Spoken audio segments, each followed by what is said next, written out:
You're listening to the Jan Price Show, all about movies. And today, my guest is Emmy-nominated actress Jill Larson. And we're going to talk about her new film entitled A Holiday I Do. Welcome to the show, Jill. Thank you. It's lovely to be here. Oh, it's lovely to have you here. You are lovely anyhow. So it's nice to have you here for sure. Such a charming film, A Holiday I Do. It really is charming. How did this script come to you? What made you decide to do this film? Well, I can say it's one of the few times in my career as an actor where they just pursued me and asked me if I would be interested in participating. And of course, anyone who's an actor knows the rigors and miseries of auditioning for everything, proving yourself over and over. So that was a pleasure. And then the writers, Paul and Alyssa, were very, oh God, I just had a, anyway, it doesn't matter. We're very receptive to input and interested to hear ideas I might have for sort of filling out the characters a little more and so forth. She was kind of just a grandma who baked cookies in the beginning, and so we got to, enhance her position and the stakes for her a little bit. So that was fun. Which is great. You light up the screen every time you were on. So you really did. We're going to get more into your role, but so our audience knows, can you tell everybody a little synopsis of A Holiday I Do? Well, it's kind of a combination of, a wedding rom-com and a Christmas movie, and it's classic. It's about my daughter who has been married, and she and her husband had a daughter who's now about 10.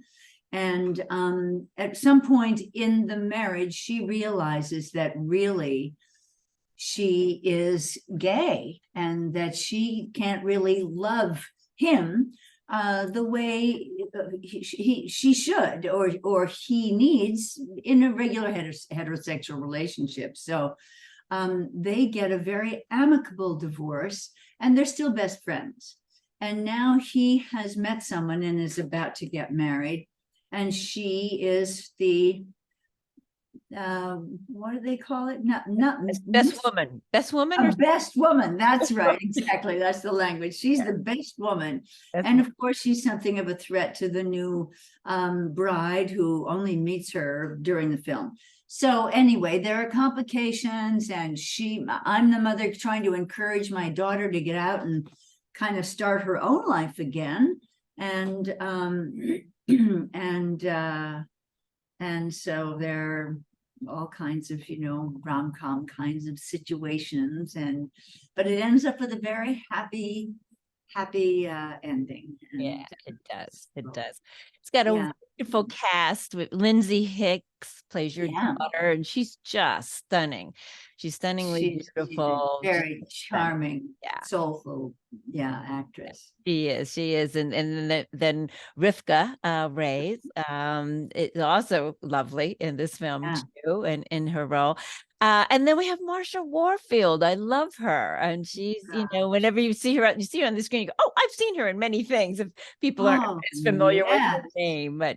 So it's a great cast. It really is. It's it's just charming, and it is fun. But your character, I am happy that it just wasn't, the grandmother, potential grandmother making cookies all the time. I did think some things were going to change a little bit in the film watching it with your character, but that was, it's good that it didn't go the direction I thought it might. Can I ask what you were thinking? Because I don't know if I want to give too much away, but I thought that maybe your baking cookies was going to be the way for you to save the ranch. Oh, I think, and that's one thing I said to them. I said, it doesn't matter how many cookies you bake, you're not going to save the ranch with cookies. That's just not realistic, But yes, they certainly have their own sort of place in the film, almost their own character in a way. So they do. Well, how much fun! I mean, the scene you have when you're taking your what was it, the beater from the, from the mixer, or was it a spoon or whatever, and you kind of replicate, Tom Cruise in Risky Business. Well, that's a great compliment. I think I'm not sure that I quite raised to that level, but it was sort of fun. In watching the movie, of course, when you've already shot something and then you see what it is. I wasn't really dancing to music, and so I can see that, had we already chosen that music and I could have danced to that music, it might have been. I just as an actor, those are the kinds of things we see. But you didn't have any music when you were doing that? Well, I was sort of singing a little something in my head, but we did the actual music had not been selected yet. So anyway, that often happens when you're shooting a film or television, that they can't necessarily sync it up in the recording, so you sort of hear a tempo and make it up as you go along. But, right. And they probably had to find a song where they could get the rights to it and all of exactly. That, all of those things that take place behind the scenes when you're making a movie. So did you create that scene, or was that already in the script? I didn't come up with the idea, but obviously it was fully improv. So yeah, I can't remember if it was actually written into the original script or not, but yeah, I can't remember if they sprung it on me in shooting or. It was a highlight in the film for me. I loved it. Yeah, I did. I loved it. I thought that was the highlight. It was just fun and perfect and really, your character fleshed out more. Exactly. Yeah, which is that it wasn't just all worry and doubt. Right. It wasn't one-dimensional. So you had a lot of scenes with Marsha Warfield. Had you ever worked with her before? I'd never met her before, so I was very excited and really honored to be working with her. And she was so open and receptive. And I mean, I remember the first day we were driving to the set, and I said, I haven't even met the costume designer. I just, I'm a little worried about what I'm going to wear. I called a couple times, nobody got back to me. And she said, no problem. She said, you just show up on set naked and, somebody will get you something to wear, So, but is that what you did? Yeah, well, no, actually I didn't, but it was too cold. But no, and everybody, the costume designer and the set and props person, everybody was terrific. So I love the house. Now, where was this filmed? I loved that house. Well, we were shooting about 45 minutes outside of Detroit in Michigan, because this film was really created and produced by what I came to learn is sort of a filmmakers collective. There's a community of people in this area who 3 or 4 of them had already written their own films, and together as a collective they'd been produced, and 1 or 2 was on Netflix and so forth. So I love the ambiance, the spirit and energy of that. And so they all knew each other already, and it was wonderful to be brought into it. Of course, we started just when we thought that COVID was kind of coming to an end, and then of course somebody tested positive. We all had to go home, and then we didn't pick up again for like 2-3 months, I guess. Really, that long? Yeah. And so of course you have the issue of snow and so forth and so on, but I thought they handled it pretty well. So what time of year did you film it? We started in either January or February, for snow. And then I didn't go back until I think it was April. Oh, wow. So, did they still have snow? No, but what they had done is managed to shoot a lot of snow scenes and exterior stuff, while most of us were back in our, home states. So actually, there were only 1, 2, 3, 4, 5 of us, I think, who were from either LA or New York. And everybody else was local, which is also kind of interesting. It's interesting. Yeah. I love the actor who played Mark, for example. I thought he was everybody was terrific. They all were, yes, they were. Yeah. And I'm glad that when they started Mark, the character Mark, the actor who plays Mark, but his fiance, that they started a little bit of the bridezilla, and I'm glad they didn't really go there, because you get tired of seeing that all the time too. That's right. Next bride is gonna be, and I was glad that it didn't continue. Yes, I agree. Because there are those things that we've seen them before. We've seen bridesmaids. We've seen, so no, I love the way that's resolved with the two of them. Yeah, me too. I did too. I thought that was good. It's time for us to all heal, right? More healing relationships right. And so was that barn on that property? Mm-hmm. Wow. Yes, it was. And I think it was a property, and that's part of the reason why there was the gap, is because that barn and that house are indeed a wedding venue already. So they couldn't get a date. They couldn't get time. It was all booked up. And so we had to wait until there was a little opening for us to. Oh, wow. It's a great place to shoot, because then there were bedrooms upstairs. You could, I had my own space to kind of get dressed and prepare and everything else. So that is great. Yeah, it's a beautiful home, really is. So how many days was the actual shoot, Jill? Because of the breakup in time and everything, and some people shooting during the holidays, but during the winter, but outside to sort of protect everybody. And I don't really know how long it ended up being in the end. I shot for about, I don't know, 5 or 6 days maybe. So not that long.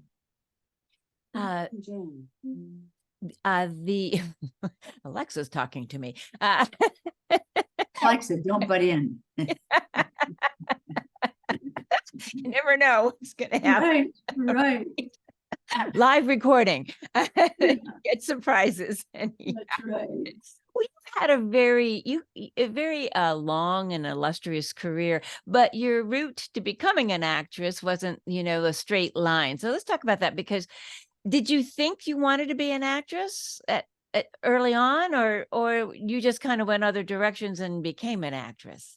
No, I was producing plays in my living room from the time I was about 9. Okay.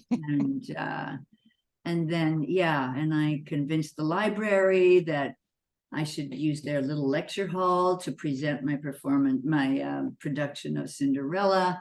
And so I was always creating theater in one form or another. It's just always kind of been in my blood, I guess, and I feel very, very grateful that I have been able to actually build a career that would support me and give me the marvelous experiences that I've had and people that I've met. So it's wonderful to be grateful for. Yeah. Where did you grow up? In Minneapolis. Okay, so Midwestern then. But you started off as a singer, correct?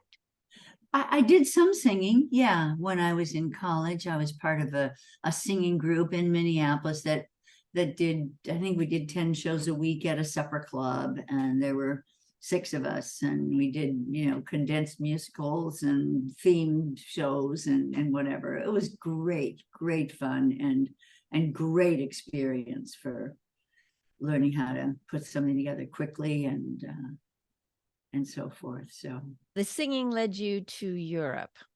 to tour is what I have in my research, and you ended up settling in Paris and then became a model. So talk about that a Yeah. little bit, because that's very fascinating, and had to be really interesting because you did a lot of interesting things when you were in Paris. Did your Yeah. film career sort of start there? Well, I did my first real film there. Yes, I did two films there, and that was amazing. But that was sort of toward the end of my séjour in Paris. Um, but it was just a series of flukes, really, or circumstances that ended me and my sister. We were traveling together in Europe, supposedly for 8 weeks, and then I met a man who I ended up marrying, and he was from Paris. So we got ourselves there, and we got ourselves jobs as au pairs, and then there was a link to a modeling agency there, and I was able to start working. And so much of these kinds of things are about timing, and I just happened to be in Paris where I think there was only one other American. And so I was something of a commodity at that time.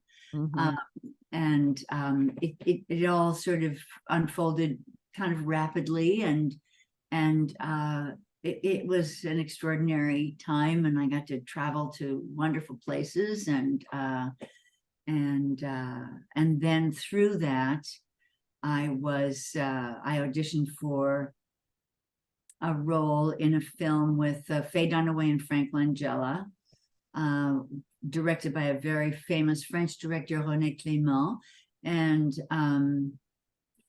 And then I did another film for another very famous French director, Philippe de Broca.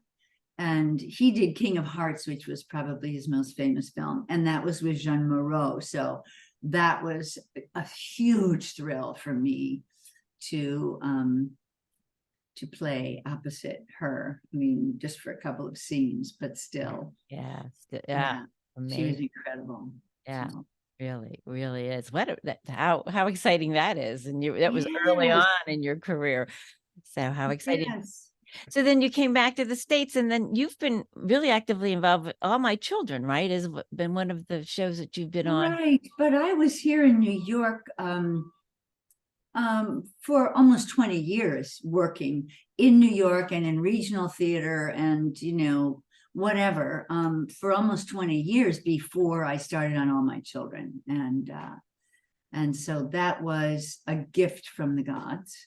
I didn't even understand what a great gift it was until I actually started working on it and understanding how important those shows were to audiences and the connection to audiences. And I was just at an event the other night when someone came up to me and said, gosh, I watched you for so long, and my mother and I and my grandmother, we all watched together, and so the kind of glue. To me, it felt like those shows were kind of for women what sports and watching football or whatever, or baseball, is for men, in terms of their own kind of language, almost, that those shows and those characters provided for people. And so yeah, I was just, that was an extraordinary blessing in my life, for which I will always be grateful. I can imagine. I can imagine. And That's hard work. I had no idea how hard it was until I started. It's probably the hardest work in one way that I've ever done, because yeah, you do a whole hour of programming in one day, and then you do it again the next day and the next day, and there's no vacation except for weekends. So yeah, I still think it's kind of miraculous what those shows do and how they manage to create that much content so fast. And they're still going strong, I guess. You know, a Yes, lot of yeah. them are. I mean, when I started, there were 14 of them, 7 on each coast. Now there are just 4 left, and they're all in Los Angeles, but there are still 4 left. So Yeah, yeah.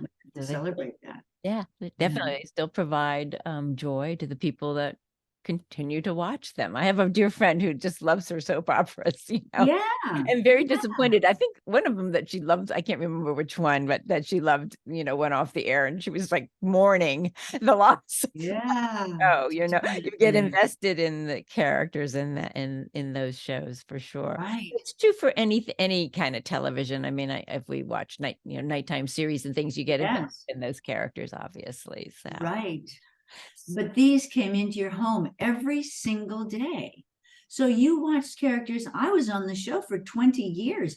People watched me get older, And so yeah, it's a very specific medium. And I think we kind of suffered a loss when they had to get rid of so many of them so fast. But did you do when you do meet someone who has watched the show for years, do they feel like they know you intimately from watching it? And do they feel completely. like an instant relationship with you when you meet them? Completely. And then when the show was on, of course, there was a lot of interviews in soap magazines. There were also, I think, 6 soap magazines at that time. Oh, And so it was a real problem for me starting out on the show because people would come up to me, and I have a real problem with recognizing faces, even of people that I know, and especially if they're out of context, kind of.